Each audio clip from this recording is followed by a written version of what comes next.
وبعد وعن أبي هريرة رضي الله عنه قال رسول الله صلى الله عليه وسلم, the Messenger of Allah said, والذي نفسي بيده لو لم تذنبوا لذهب الله تعالى بكم. The Messenger of Allah said that he said, I swear by the one who holds his hand, who holds my soul in his hand, referring to Allah subhanahu wa ta'ala. Meaning Allah is in control of everyone. He could take away their life in a second. He could destroy them in a second if he wanted to. So when the Messenger of Allah swears by Allah, he's swearing by the power that Allah subhanahu wa ta'ala has. So he says, I swear by the one who has all this power, لو لم تذنبوا, if you did not commit sins, لذهب الله تعالى بكم. Allah would have gotten rid of you if you didn't commit sins. That's kind of surprising when you hear that. It would be the opposite, right? وَلَجَاء بِقَوْمٍ يُذْنِبُونَ, and he would have brought a group of people who commit sins, فيستغفرون الله تعالى فيغفر لهم, and they would go and they would ask Allah for forgiveness, and Allah would forgive them. رواه مسلم. This hadith narrated by Imam Muslim. So the Messenger of Allah, he is saying something that's almost unpredictable. You would think that he said, if you keep committing sins, Allah's going to get rid of you. And that's true. If people keep doing bad stuff, Allah's going to get rid of you, one way or another, eventually. But now he's saying the opposite. If you didn't commit any sins, Allah would have gotten rid of you and brought a completely different group of people who commit sins. You're shocked. Why would Allah do that? And then the end explains everything. And they would ask Allah for forgiveness and He would forgive them. This is talking about the power of istighfar, the power of asking Allah for forgiveness, of how important it is. And if you think about this, basically what Allah is saying, or the Messenger of Allah is saying, that Allah loves this idea of people asking for forgiveness so much, there's so much value in that's part of being human. It's something that we can't even comprehend. And this actually comes back to the story of Prophet Adam in the Quran.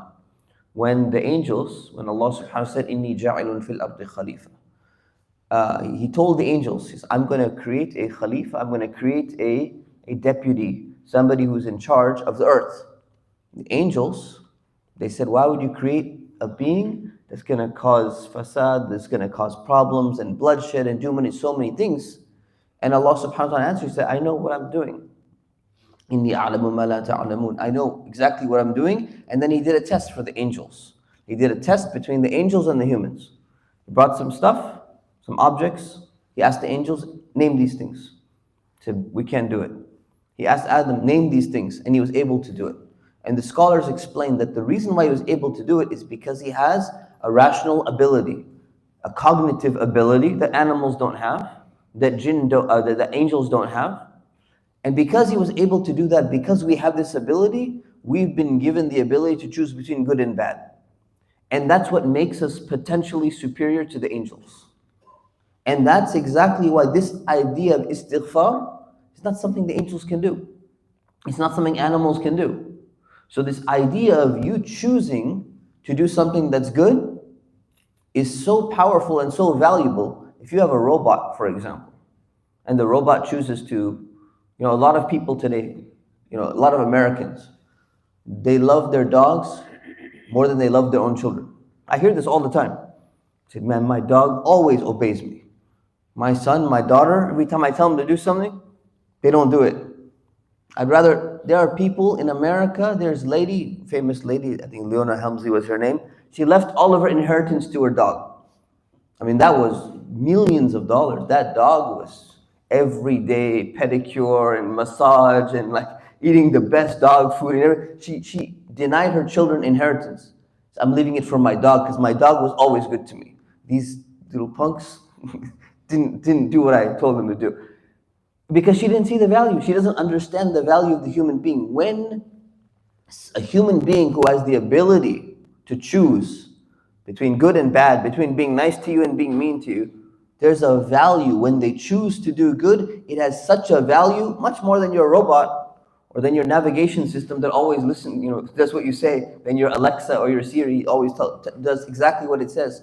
There's a value that's attached to that ability to choose. And this is exactly what Allah subhanahu wa ta'ala is saying here. That if you didn't have the ability to commit sin and then ask Allah for forgiveness, He would bring somebody who had that ability. Not that he wants you to commit sin, but the ability to ask for forgiveness is so powerful because you were able to do something and then choose to make a U-turn. We ask Allah subhanahu wa ta'ala to make us among the people who do istighfar regularly. We ask Allah for forgiveness regularly. Ameen. Wa sallallahu ala sayyidina Muhammad wa ala alihi wa sahbihi wa sallam. Assalamu alaikum. And distribute your inheritance properly to your children.